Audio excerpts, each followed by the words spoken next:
Yeah, chopped and slow. I don't use the word chopped and screwed because it's only one screw. He do it his way, you know, everything else is chopped and slowed down, chopped, however you want to do it.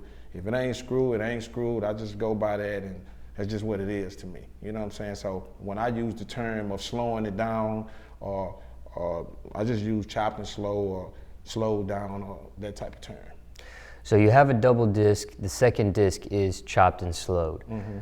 Is that still relevant in 2016, the chopped and slowed culture? You know what's amazing? I don't listen to really that type of music anymore based on because I'm always either making a song or the beats that I'm using, you know, and I just love fast music, period, because I've been on it so long. I've been off of chopped and slow. Now I do hear it, but what's amazing to me is the comeback of it.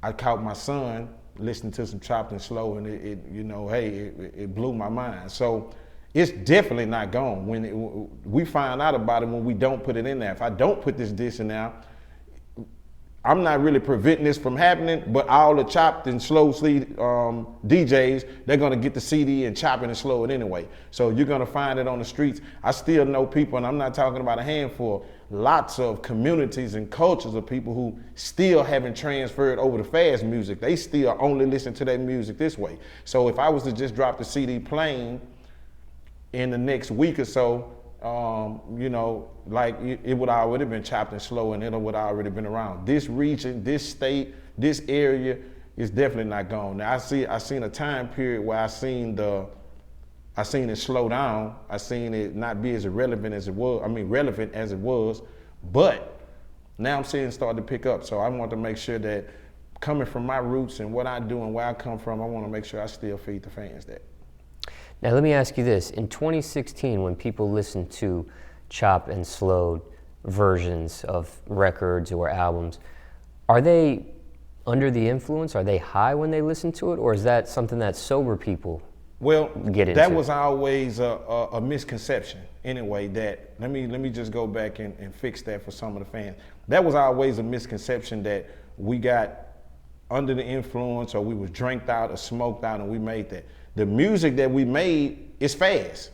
It just got slowed down. When we made those albums were made on a beat just like a regular mixtape beat right now. We didn't actually turn on the music, make it slow, and then rap on it like that. Those freestyles from me and Fat Pat and Back in the Game and Screw Chop, the actual song is actual fast. So the influence of drugs really don't have nothing to do with chopped and slow music. I know people who drink every day and smoke every day. That ain't what they listen to.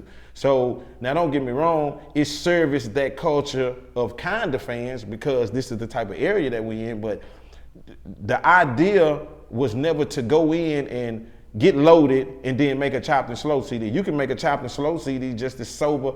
Matter of fact, Michael Watts, you know, somebody who I do a lot of work with, I definitely don't think he made any of his drink that and under the influence. I don't even know if he do any of that, you know what I'm saying? So the idea that you have to be drink that, smoke that, or any of that to make a chopped and slow CD, that's our misconception. It's just a way of a sound. It was something that Screw did. And to be honest, Screw was making chopped and slow CDs before he would ever start getting under the influence. So the influence of drugs really don't have nothing to do with chopped and slow, whatever it is. That's why it's still here and still something that people listen to today, because the drug influence really don't have nothing to do with it. But as I'm talking about more so the listeners. Are listeners that listen to chopped and slowed type of music in 2016, are they listening to it under the influence themselves, under some type of drug, or do sober people listen to it? I would say 50-50. I would say 50-50, you know what I'm saying? Because I know people who listen to chopped, but okay, let's put it here. What fast music they listening to now under the influence? There's no music getting listened to not under the influence right now. Everything is under the influence. If I want to put in Future right now, what am I? Shit, hey, Gotti, anybody, they gonna turn up on everything right now. So just to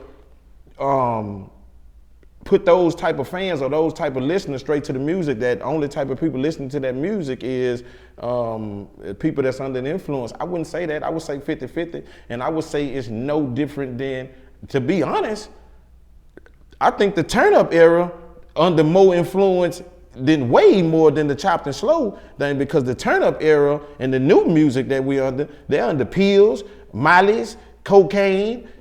We talking about some chopped and slow, just having a cup and smoking. This over here to listen to this new music, you got to be under a few things. So just like kids and ladies and clubs, DJs, or some people not influenced by drugs to do the music, and some people are. I think it's a 50-50 on both of them right now.